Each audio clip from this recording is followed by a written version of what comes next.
अयोध्या दानचोरी प्रकरणी काँग्रेस आक्रमक झालेली आहे। काळाराम मंदिराबाहेर काँग्रेसचं आंदोलन करणार आहे। काँग्रेसकडून रघुपती राघव राजाराम सत्याग्रह आंदोलन केलं जाणार आहे। काँग्रेसच्या आंदोलनावर भाजपाने टीका केली आहे। काँग्रेसने हे आंदोलन केलं आणि त्यानंतर भाजपाकडून काँग्रेसच्या या आंदोलनावर टीका करण्यात आली आहे।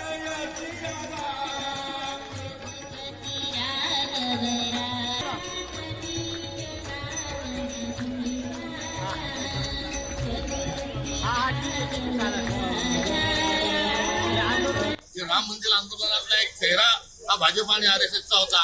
त्यांनी देखील तशाच प्रकारचा जो आहे वक्तव्य केलेला आहे। एकंदरीत दाल में कुछ काला है नहीं तो सबकी सब दाल ही राम मंदिराच्या अनुषंगाने काळी आहे। ही आता आपल्या सगळ्यांच्या पुढे आलेलं आहे, लोकांना समजलेलं आहे, विश्वास लोकांचा उडालेला आहे। मात्र सरकार हे मुक्या बहिणा आणि आंधळाचं सोंग घेत आहे।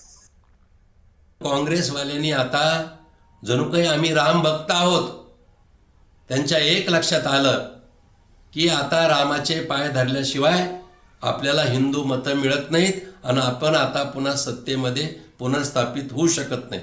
आज काळाराम मंदिरामध्ये सत्याग्रह आंदोलन केलं हर्षवर्धन सपकाळांनी, 0% प्रतिसाद मिळाला।